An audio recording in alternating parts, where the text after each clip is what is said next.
पर भाग्यशाली हो आप जो 72 साल बाद ये जो सावन का महीना आया है, सोमवार से सोमवार तक का, कहते हैं इस सावन में जो सोमवार से सोमवार तक का सावन रहता है, सोमवार से शुरू सोमवार से विराम, अगर आपके घर में रुद्राक्ष है, आप रुद्राक्ष धारण करते हो या रुद्राक्ष अपने घर में रखते हो, तो उस रुद्राक्ष को छोटी सी कटोरी में रखकर या एक पात्र में रखकर 7 बार किसी भी अमावस पर, सावन में जो अमावस्या पड़ती है, ये सोमवार से सोमवार वाली सावन, इसके बाद वाले सावन का वर्णन नहीं कर रहा, हम इस सावन की बात कर रहे हैं। या तो अमावस, पूर्णिमा, त्रयोदशी, चतुर्दशी या प्रदोष, शिवरात्रि, अष्टमी, ये ऐसी तिथियां हैं जो सोमवार से सोमवार तक का जो सावन होता है, सावन में कटोरी में रखकर, प्लेट में रखकर, थाली में रखकर 7 बार अपने घर में अगर रुद्राक्ष, तो उसको बलवान बनाने के लिए इसी सावन के महीने में 7 बार तो जल, 5 बार दूध गौ माता का और 2 बार गाय का घी उस रुद्राक्ष पर लेपित करना चाहिए। और फिर उस रुद्राक्ष को धूप बत्ती हो या घर में गूगल की धूप हो, और धूप बत्ती से उस रुद्राक्ष को सिद्ध कर लेना चाहिए। कुछ नहीं आता ना, शिव का नाम लो, श्री शिवाय नमस्तुभ्यं बोलो, और उस रुद्राक्ष का स्पर्श कर कर अपने गले में धारण करते हो तो गले में, पूजन में रखते हो तो पूजन में, या किसी कार्य सिद्धि के लिए रखते हो तो कार्य सिद्धि के लिए। अगर ये सोमवार से चालू होने वाले सावन को, सोमवार से विराम होने वाले सावन में अगर हम सिद्ध कर लेते हैं, तो वो रुद्राक्ष हमारे जीवन का सबसे श्रेष्ठ रुद्राक्ष हो जाता है, सर्वश्रेष्ठ। अभी हमारे सीहोर में कुबेरेश्वर धाम पर ये जो सावन का महीना आया है, इस सावन में हमारे यहाँ कुबेरेश्वर धाम पे वैसे तो जो महाशिवरात्रि आती है, जिस समय रुद्राक्ष उत्सव होता है, उस समय पर रुद्राक्ष को सिद्ध कर लिया जाता है। पर जो सावन ये आया है, इस सावन में हमारे यहाँ प्रतिदिन बाबा के रुद्राक्ष को सिद्ध करते हैं। प्रतिदिन नियम है रुद्राक्ष पर जल चढ़ाना, दूध चढ़ाना, घृत लगाना और बाबा के रुद्राक्ष, क्योंकि इतने भक्त आते हैं उनके लिए वो रुद्राक्ष सिद्ध हो जाए।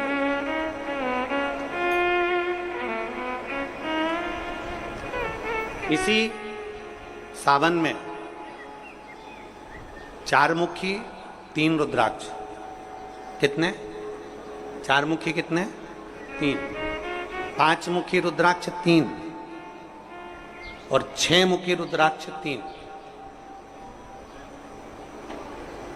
इनके बीच में 1.25 गांठ लगाई जाती है। 4 रुद्राक्ष कितने? जल्दी बोलो। 4 मुखी रुद्राक्ष कितने? 3। 5 मुखी रुद्राक्ष कितने? 3। 6 मुखी रुद्राक्ष कितने? 3। इनके बीच में 1.25 गांठ लगाई जाती है। मतलब एक गांठ पूरी लगाई जाती है, फिर आधी गांठ लगाकर फिर रुद्राक्ष को डाला जाता है लाल धागे में, फिर 1.25 गांठ ऐसी चलती है। 9 रुद्राक्ष होते हैं कुल टोटल। अगर ये 9 रुद्राक्ष को शंकर भगवान के शिवलिंग के पास में रखकर, ये सावन, इसको अन्य सावन में नहीं कर सकते, केवल इसी सावन भगवान शिव के मंदिर में शिवलिंग के पास उसको रखकर 7 लोटा जल, 5 बार दूध और 2 बार घृत अगर लेपन कर दिया जाता है उस माला को, और उसी माला को हम बेलपत्री के पेड़ के नीचे बैठकर अपने गले में अगर धारण कर लेते हैं, तो दुनिया का ऐसा कोई कार्य नहीं जो तुम्हारे लिए हो नहीं, पक्के में होकर ही मान।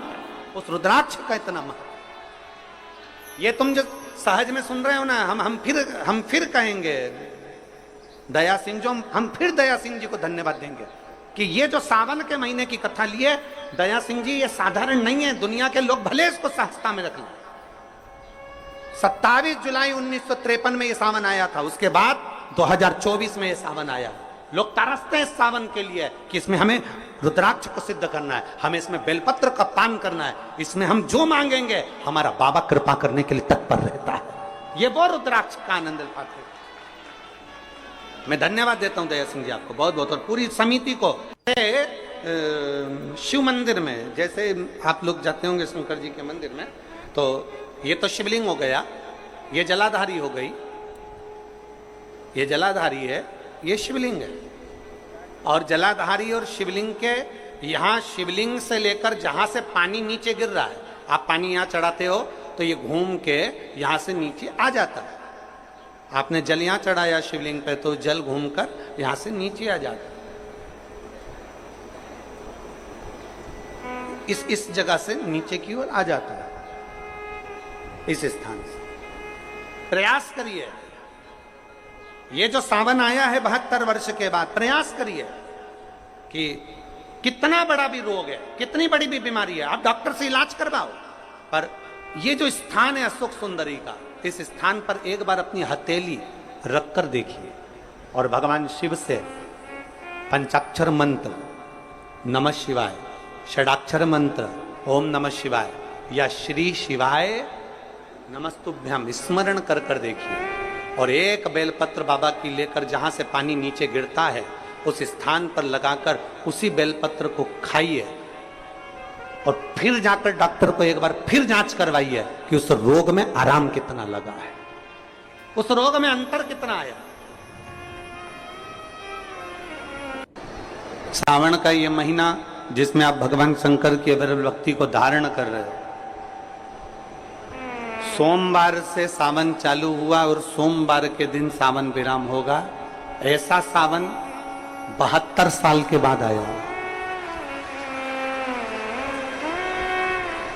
27 जुलाई 1953 में ऐसा सावन पड़ा था। कितनी तारीख को? जम के बोलो जरा।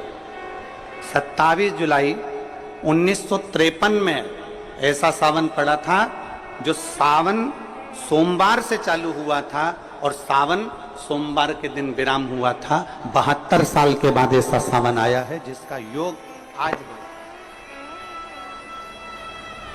27 जुलाई 1953 में ऐसा सावन आया था। अब जरा किस्मत देखिए, आपका भाग्य देखिए रे छत्तीसगढ़ वालों, नजर उतरवा लेना आप कि 72 साल बाद ऐसा सावन आया जो सोमवार से चालू हुआ, सोमवार को विराम हो रहा है। 27 जुलाई 1953 में ऐसा सावन आया था और उसके बाद आज ये सावन 22 तारीख से चालू हुआ और 19 तारीख को विराम होगा और उसमें भी सोमवार से चालू हुआ और सोमवार को विराम हो रहा है। ये शिव भक्ति है, ये अविरल भक्ति, ये भगवान शंकर की अविरल भक्ति है। आप और हमको प्राप्त हुई, हमें मिली और तेरी भगवान शिव ने अघोर अस्त्र धारण किया इसी सावन।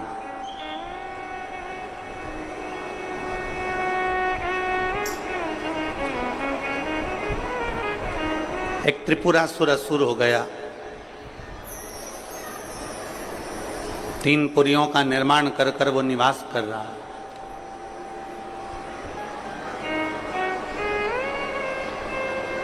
बड़ा विचित्र है वो।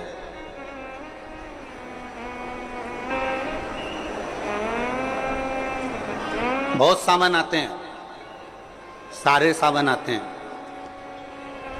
हर वर्ष सावन का महीना आता है, हर वर्ष श्रावण का सोमवार भी आता है, हर वर्ष प्रदोष भी आती है, हर वर्ष शिवरात्रि भी आती है सावन की, हर वर्ष अष्टमी भी आती है, छठ भी आती है, सब तिथियां आती हैं।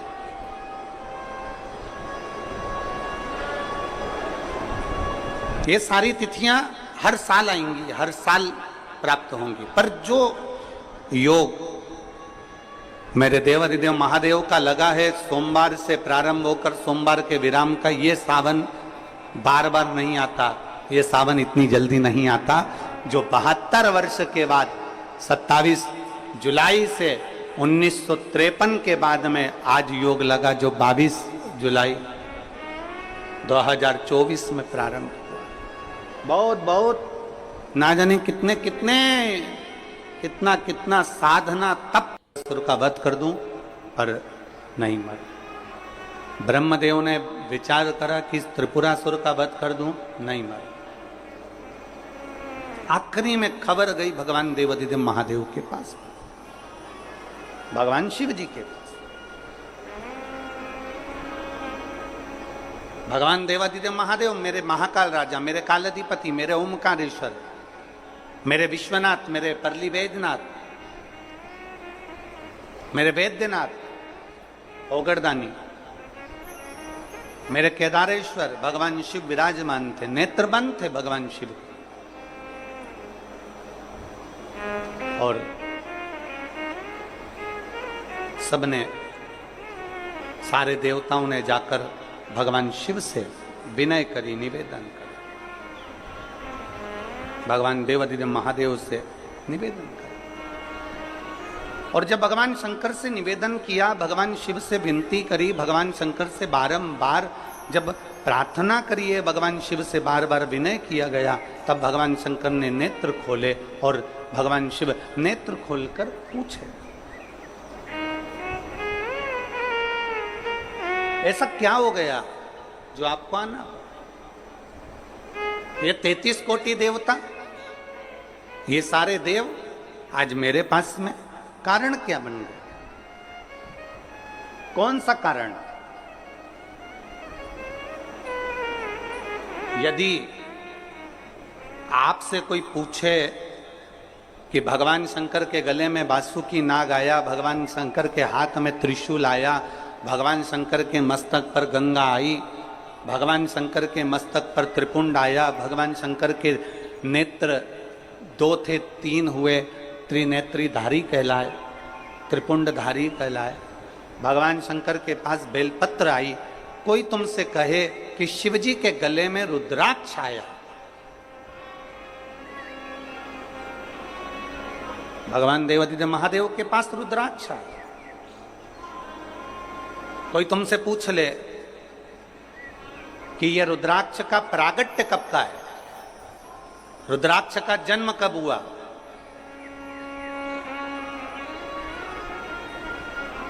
रुद्राक्ष प्रकट कब किया गया,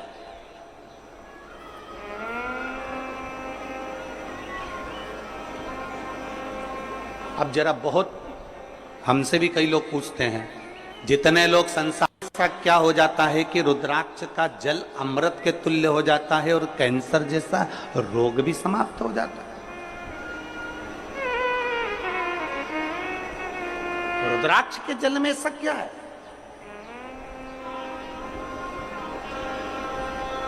एक माने पत्र में लिखा है कि क्या जाता, कैसे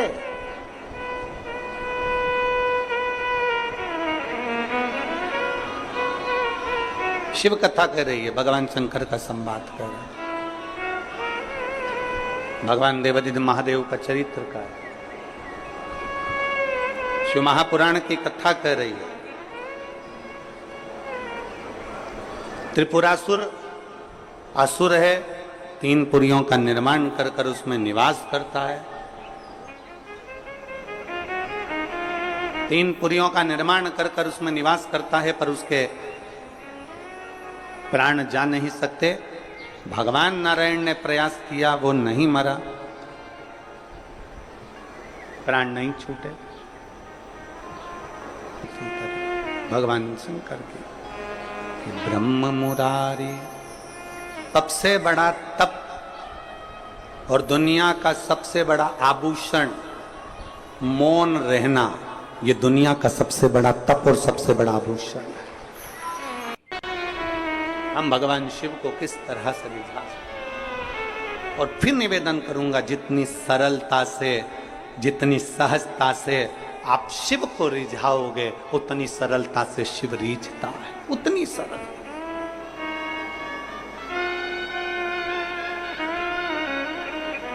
आप जितने भाव से भगवान शंकर को रिझाने का प्रयास करोगे, वो उतने भाव से रिझेगा, उतने भाव। जरा विचार करिए, स्त्री की पूजन आप ऑनलाइन करेंगे, आप और हम सब आस्था चैनल के माध्यम से, फेसबुक यूट्यूब के माध्यम से, ठीक शाम को 7 बजे 2 अगस्त को बैठेंगे और ऑनलाइन सब अपने अपने घर से पूजन करेंगे, भगवान शिव की आराधना करेंगे। आप और हम सब मिलकर भगवान शंकर से एक साथ प्रार्थना करेंगे, एक साथ।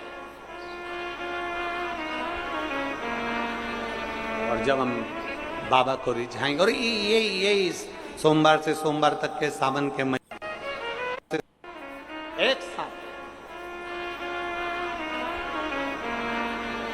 और जब हम बाबा को रिझाएंगे, और ये इस सोमवार से सोमवार तक के सावन के महीने में 2 अगस्त को तो हम शिवरात्रि मनाएंगे, 17 अगस्त को सीहोर की कांवड़ भी बाबा की कृपा से सुबह 9 बजे भरेंगे। प्रदोष के दिन एक विश्वास के साथ शिव को रिझा, एक भरोसे के साथ भगवान शंकर, एक रुद्राक्ष में होता है सबका बल, एक रुद्राक्ष के अंदर होता।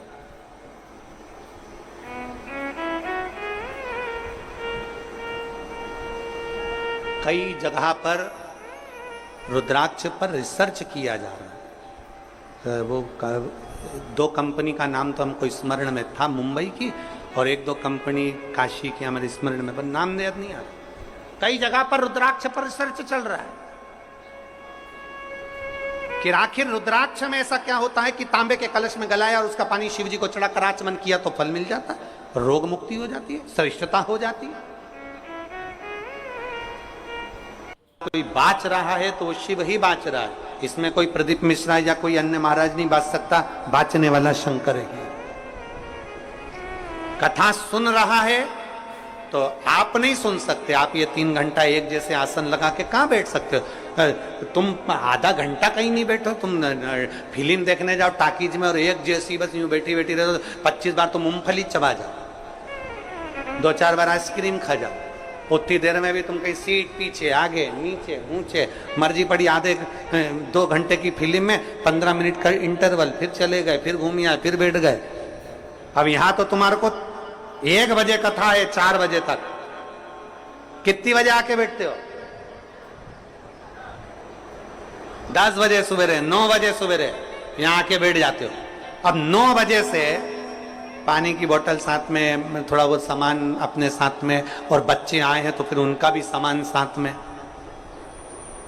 तो फिर 10 बजे से 1 जैसे बैठे और 4 बजे कथा छूटेगी, सब अपने अपने घर जाते जाते 5 बज जाए, 5:30 बज जाए, कोई 6 बज जाए। समय जरा देखिए कि तुमने शिव को कितना दिया, शंकर को कितना समर्पित किया। नर्मदा पुराण कहती है कि जिस नगर में, जिस कॉलोनी में, जिस सोसाइटी में, जिस मोहल्ले में, जिस क्षेत्र में शंकर का शिवलिंग रहता है, शंकर का मंदिर रहता है, वहां कभी अकाल नहीं पड़ता है, वहां शिव संभाल ले।